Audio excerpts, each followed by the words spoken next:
Halo, Assalamualaikum warahmatullahi wabarakatuh. Halo sahabat kebaikan kita, Alhamdulillah kita bisa bertemu lagi pada podcast Cordova Talk.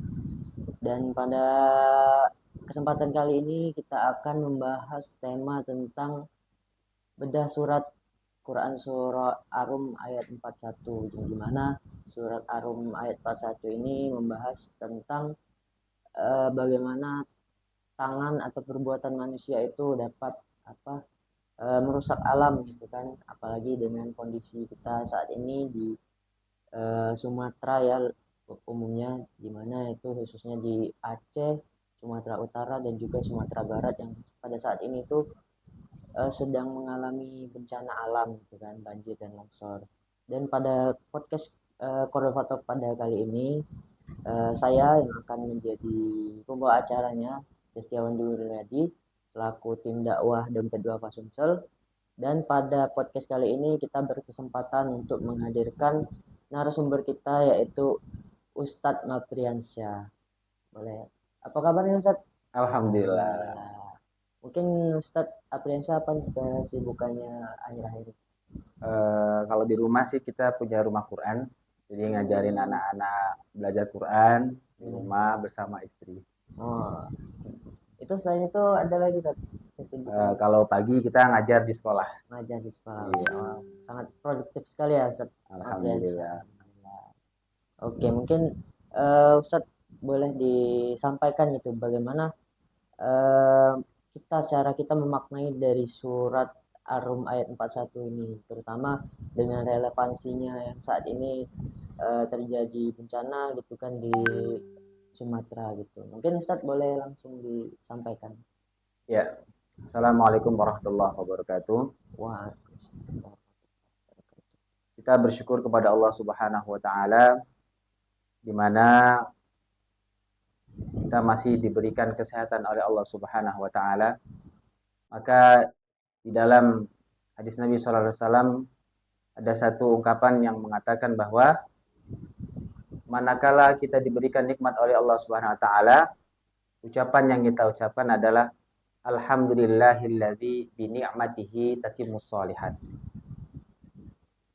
Segala puji milik Allah dengan ya, dengan nikmat yang sempurna ini ya, dengan nikmat yang Allah berikan ini, maka sempurnalah amal kebaikan kita.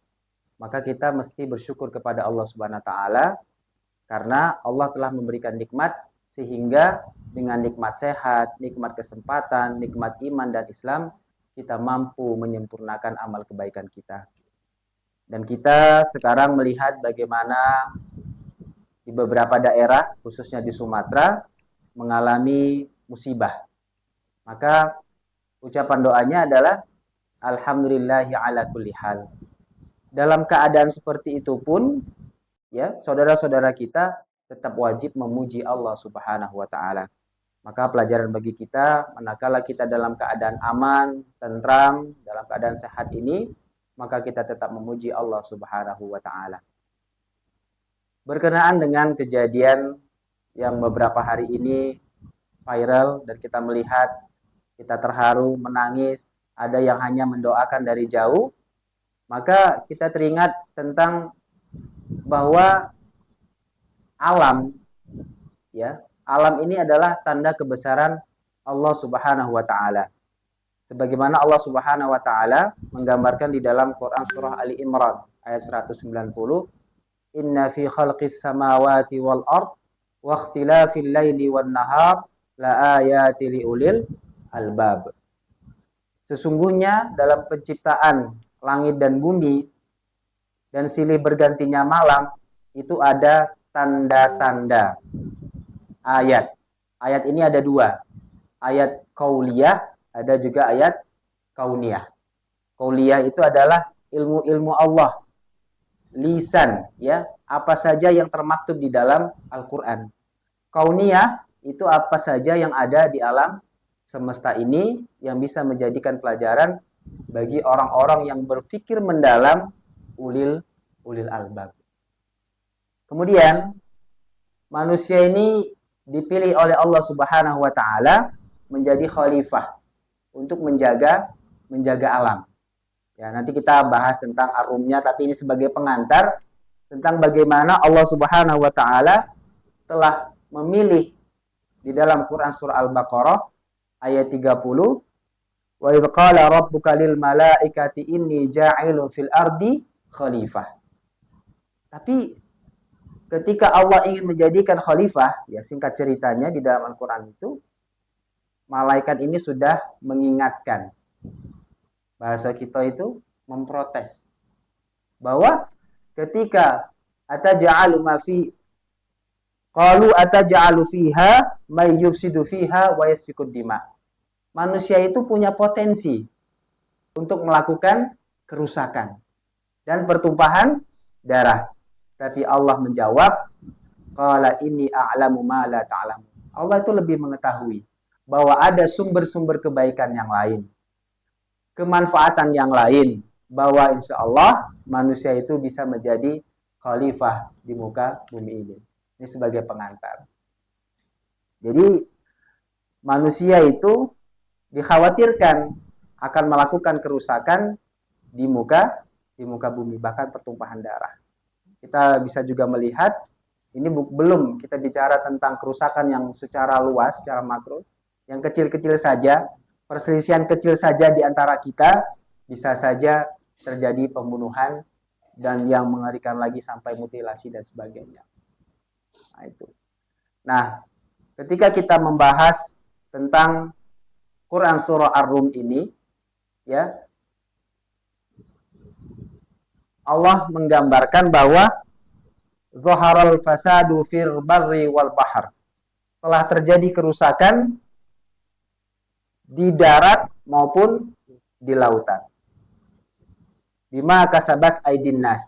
Oleh ulah tingkah laku, kerakusan, ketamakan dari manusia-manusia. Maka di dalam hadis itu disampaikan, manusia itu kalaupun dikasih satu lembah emas, itu pengen ngeruk lagi peluang-peluang potensi yang ada di lembah-lembah emas yang lainnya. Dan Allah ingatkan bahwa dengan adanya kerusakan-kerusakan itu, diharapkan manusia itu bisa kembali kepada Allah Subhanahu wa taala, mereka bertaubat kepada Allah Subhanahu wa taala. Sebagian melakukan kerusakan, tapi dampaknya dirasakan oleh orang-orang saleh yang lainnya. Orang-orang yang tidak melakukan kerusakan itu. Inilah dampak dari kerusakan yang dilakukan oleh manusia. Kejahilan yang dilakukan oleh manusia. Inilah paling tidak gambaran tentang bagaimana kita memahami Quran surah Ar-Rum ayat 41, tentang bagaimana Allah tampakkan. Bahkan mungkin bukan cuma banjir dan lain sebagainya, termasuk kekeringan, paceklik dan sebagainya. Ini juga adalah gambaran tentang kerusakan-kerusakan yang berdampak kepada manusia. Itu Mas Wawan. Oke, Masya Allah. Sudah sangat rinci sekali gitu penjelasan dari Ustadz Nopriansyah. Tapi kalau kita menanggapi ini, banyak saat ini kan lagi banyak pemberitaan yang bencana di Sumatera itu. Tapi kebanyakan kita ini memandang bencana itu kan sebagai udah takdir dari Allah gitu kan. Yeah. Kita tuh kadang nggak sadar gitu bahwa itu juga ada ulah tangan manusianya gitu kan, seperti yang disebutkan dalam surat Ar-Rum tadi kan. Bahkan surat Ar-Rum ini sudah beribu-ribu tahun yang turun tapi sudah istilahnya sudah dijelaskan di situ bahwa bakalan ada kerusakan oleh ulah tangan manusia itu sendiri. Tapi manusianya malah menganggap wah ini cuma takdir gitu kan, sudah takdir, memang sudah bencana gitu. Nah, itu gimana tuh cara kita meluruskan pemahaman orang-orang yang mungkin pemahamannya seperti itu gitu. Jadi ada sebagian orang yang berpendapat bahwa kejadian-kejadian alam, bencana, itu adalah kejadian yang secara alamiah terjadi disebabkan karena proses alam. Jadi tidak ada sangkut pautnya tentang perilaku-perilaku atau kejahilan-kejahilan, pengerusakan-pengerusakan yang dilakukan oleh manusia. Padahal sesungguhnya Allah Subhanahu wa taala menggambarkan bahwa telah jelas di dalam Quran surat Ar-Rum itu bahwa dampak dari kerusakan-kerusakan yang dilakukan oleh manusia itu, ya, misalnya illegal logging menyebabkan banjir. Kalau secara ilmu pengetahuan saja tidak bisa terbantahkan bahwa ketika alam ini terjadi keseimbangan dan keseimbangan itu dirusak oleh kebodohan dan kejahilan manusia, kerakusan manusia, maka akan berdampak kepada ketidakseimbangan dalam alam semesta. Jadi Allah Subhanahu wa taala telah menggambarkan bahwa di alam semesta ini sudah seimbang, sudah teratur, ya. Matahari itu tidak pernah terlambat untuk terbit. Bayangkan kalau terbitnya itu terlambat, maka yang terjadi adalah secara makro, secara keseluruhan kerusakan, ya, dan berdampak fatal kepada kehidupan manusia secara umum. Jadi tidak bisa kita menganggap bahwa oh itu hanya kejadian biasa. Bagi orang-orang yang dijelaskan di dalam Quran surah Ali Imran tadi, ayat 190 tadi, di ulil albab, bahwa kita harus berpikir mendalam tentang bagaimana, bahkan dilanjutkan dalam ayat yang lain, Rabbana ma khalaqta hadza batila. Allah tuh nggak sia-sia menciptakan itu semua. Jadikan pelajaran, kita itu difungsikan sebagai khalifah. Khalifah itu pengganti, penanggung jawab bagaimana dunia ini, bumi ini kita urus dengan sebaik-baiknya, kemaslahatan kita bagi bersama agar penduduk bumi ini bisa merasakan nikmat tinggal di buminya Allah Subhanahu wa taala. Jadi anggapan bahwa biarlah itu hanya sekedar bencana yang nanti berulang-berulang, ya, tapi tidak. Sebenarnya itu adalah teguran dari Allah Subhanahu wa taala ketika para pemangku kepentingan, orang-orang yang mempunyai hak untuk memberikan izin atau tidak memberikan izin, ya, pemerintah dan lain sebagainya, ulil amri, bertanggung jawab ketika ada ketidakseimbangan di alam semesta ini. Mereka bertanggung jawab terhadap itu. Maka ini harus menjadi iktibar, menjadikan pelajaran bagi kita bersama bahwa yuk kita kembali kepada fitrah kita. Alam yang sudah Allah berikan ini dengan segala kemanfaatan di dalamnya, kita manfaatkan sebaik mungkin dengan tidak merusak apa yang ada di dalamnya. Ini Ustaz. Oke, berarti tadi sudah disebutkan oleh Ustadz Nopriansyah bahwa manusia itu khalifah ya, Ustadz. Ya. Jadi justru alih-alih merusaknya gitu kita harus menjaga keseimbangannya. Jadi karena Allah itu sudah menciptakan bumi dan seisinya itu sudah seimbang. Tapi kalau terjadi bencana justru itu terjadi ketidakseimbangan itu kan. Jadi ya harus refleksi diri juga manusianya gitu kan. Perbuatannya itu sudah kayak mana, sejauh apa merusaknya gitu kan. Ya. Nah, mau tanya lagi di surat Ar-Rum ayat 41 ini kan sudah sangat jelas gitu kan menyebutkan bahwa itu tuh menyebut peringatan gitu kan bagi kita bahwa kerusakan itu perbuatan oleh ulah tangan manusia. Juga ini juga ngasih arah gitu kan, tapi apa sih perubahan yang bisa kita ambil gitu untuk mencegah bencana lebih besar gitu kan. Perubahan kecil mungkin kan karena kita juga misalnya kita orang biasa gitu kan bukan pemangku kepentingan. Ya. Kita bagaimana sih cara kita khususnya orang muslim ya kayak menjaga lingkungan dan lain-lain, mungkin gimana sih Kak? Sebenarnya yang paling penting adalah membangun kesadaran. Membangun kesadaran ini dimulai dari pemahaman yang benar. Orang yang mempunyai ilmu yang benar, dia akan berkata yang benar, akan berpikir yang benar, lanjut kepada pembiasaan sehingga terbentuklah karakter. Bahkan di dalam Islam sendiri Rasulullah SAW mengatakan bahwa at-tahur syatrul iman, bahwa kebersihan itu, ya, atau an-nadhafatu minal iman. Kebersihan itu adalah sebagian dari iman kita. Jadi orang yang tidak bisa menjaga ya, toharoh, dalam hal yang kecil, dalam hal kebersihan, itu ada tanda tanya besar di dalam imannya. Bagaimana konsekuensinya? Kita merasa beriman kepada Allah Subhanahu wa taala, mengakui dengan hati kita, mengucapkan dengan lisan, tapi dalam prakteknya kita tidak menunjukkan tanda-tanda orang yang beriman. Bahkan membuang ya duri yang ada di pinggir jalan saja, ya, itu adalah cabang dari iman.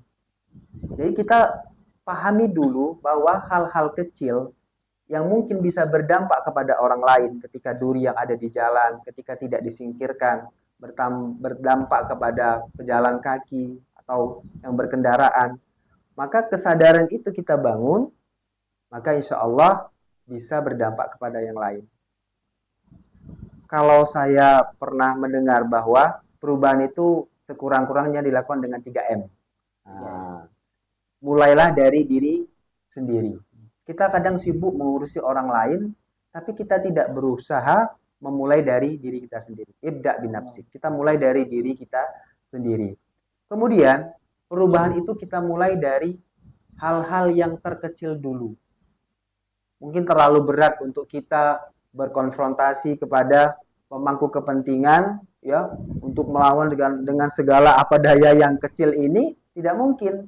Maka kita mulailah dengan hal-hal yang kecil, ya.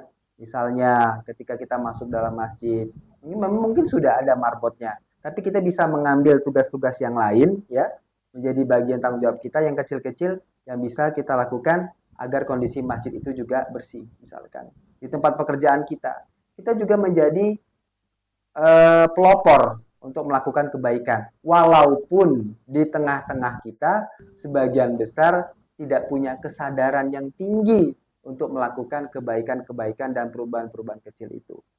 Kemudian M yang ketiga adalah mulailah saat ini juga. Bahwa salah satu penyebab amal soleh itu tidak menjadi satu amal soleh adalah suka menunda-nunda.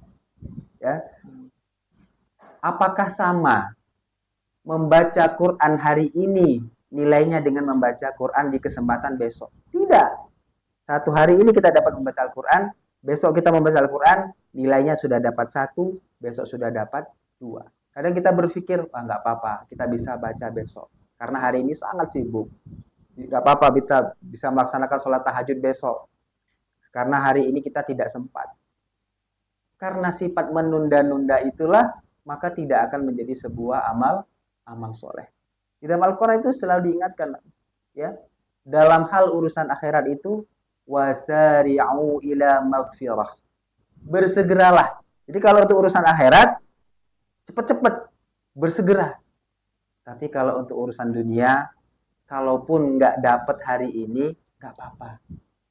Masih bisa besok. Kenapa kita harus menyegerakan untuk beramal saleh, untuk berbuat baik?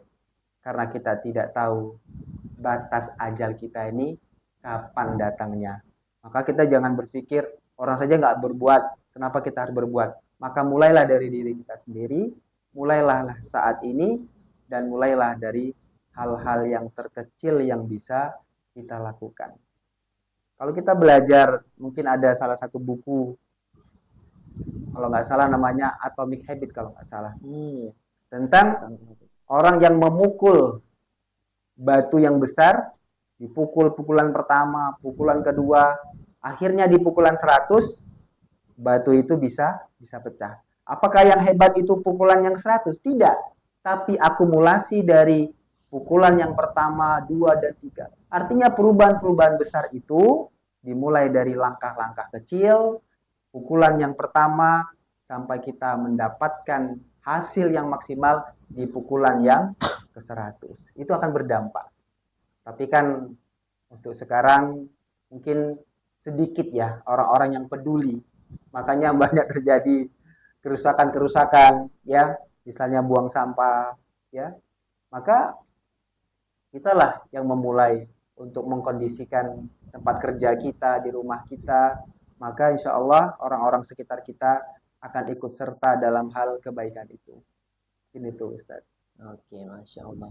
Berarti memang untuk mendorong perubahan ini adalah kita memang nggak bisa tuh untuk apa ngurusin orang lain dulu kan, itu Ya, agak betul. sulit gitu kan. Tapi kita harus mulai dari diri sendiri dulu. Jadi mungkin ini teguran juga untuk diri kita kan, bencana di Sumatera ini, bahwa kita diri sendiri juga harus berbenah gitu kan.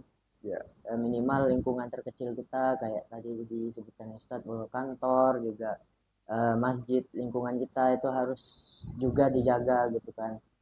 Jadi ini merupakan suatu teguran juga buat kita untuk membuat perubahan yang tadi disebutkan Ustadz, mulai dari yang terkecil, terus saat juga mulai ini dari saat ini, dan juga mulai dari diri kita sendiri ya gitu ya diri Ustadz. kita sendiri.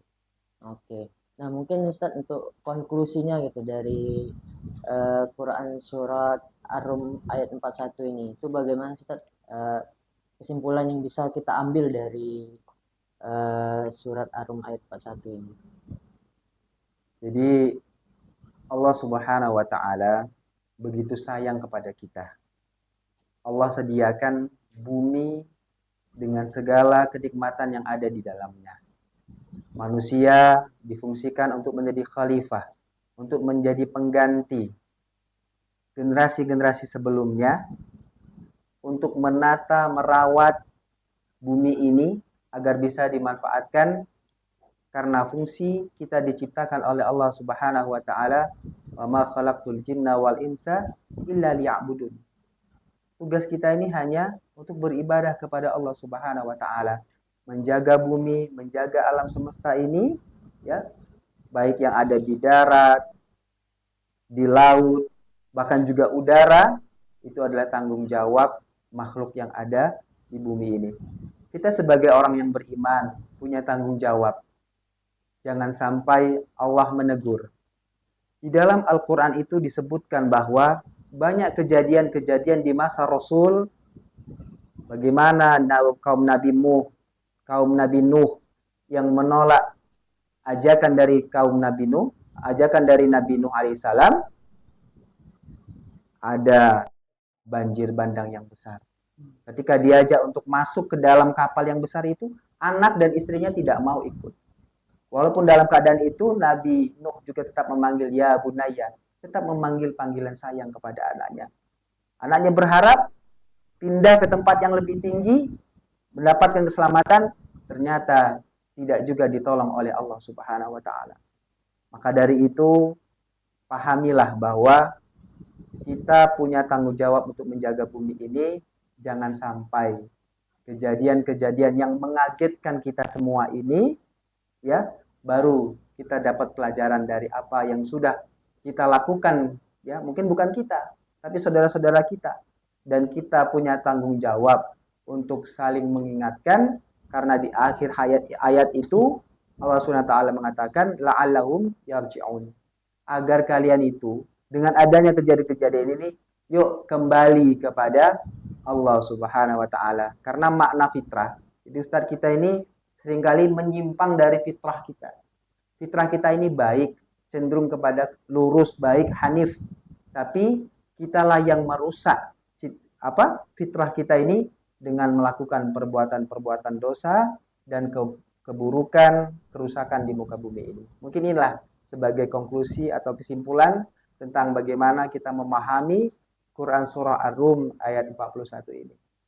Masya Allah. Berarti memang sangat relevan sekali gitu kan, Quran surat Ar-Rum ini juga sebagai pengingat juga bagi kita semua, bahwa hal-hal yang seperti ini ya memang teguran gitu buat kita atas apa yang sudah kita berbuat gitu kan. Jadi seperti yang Ustadz bilang tadi, bahwa harus dilakukan perubahan mulai dari diri kita sendiri, mulai dari hal terkecil, dan juga mulai dari saat ini gitu.